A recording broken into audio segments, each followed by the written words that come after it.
Welcome to Smells Like Home Cooking. Today we're making this cheesy potato topped baked bean and vegetable pie. It's delicious and such a good comfort food.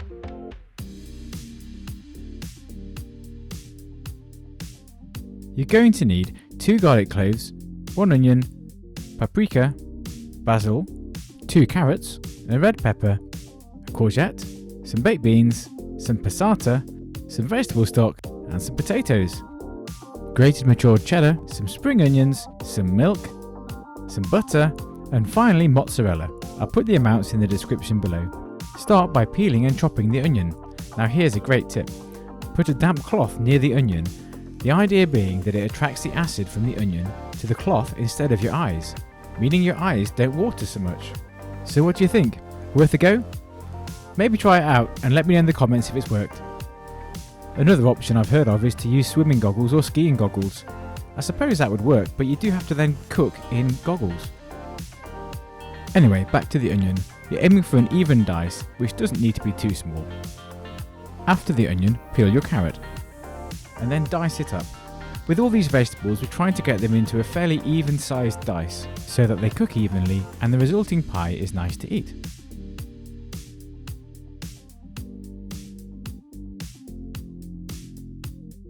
Let's move on to the pepper. This is how I like to cut a pepper up. Cut diagonally down from the end, along the ridges, and then simply peel them away.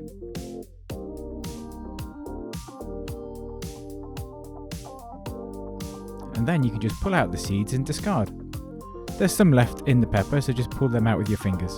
And then, just like the carrot, cut it into slices, and then we'll dice it.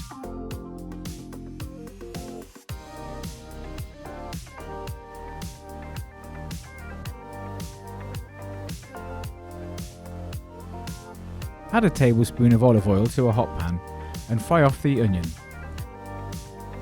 shortly followed by the carrot and the pepper, and just crush in a couple of cloves of garlic. Give it all a good stir around and then fry it until softened on a medium heat. While that's frying, we can move on to the potato topping. Peel your potatoes and then chop them into even pieces. You want them to be as even as possible so that they cook at about the same time.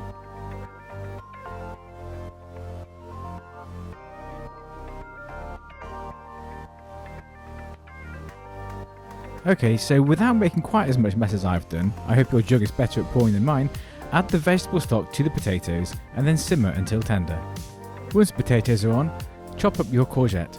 Again, this needs to be diced to an even dice, about the same size as the carrots. Now it's that time of the video to ask you to subscribe and like this video. At the moment we get no money from YouTube for these videos, but by increasing our viewing figures, hopefully that will one day change. So please share this video if you liked it and watch our other videos. Anyway, let's get back to the recipe.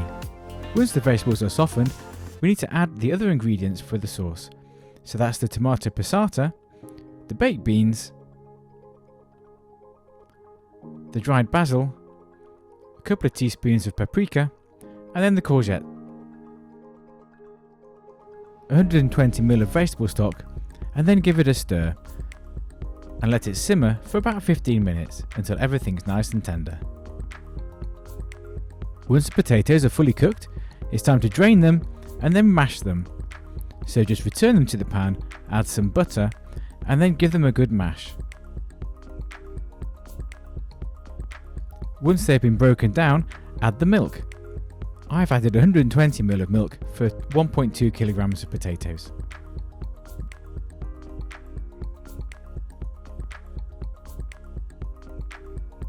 Once the potato is all nice and smooth, we can add some spring onion to it. Simply peel and then slice up a couple of spring onions and stir them into the potatoes. At this point, it's also worth tasting the potato mixture to see if it needs a bit of seasoning. Speaking of which, after your filling's been simmering for 15 minutes, taste it and see if it needs some seasoning. I've added a bit of Worcestershire sauce here, but it might just need a bit of salt and pepper, or you could even add some chilli if you prefer. Pour your tasty filling into a large oven dish and smooth the top. Then add the potatoes.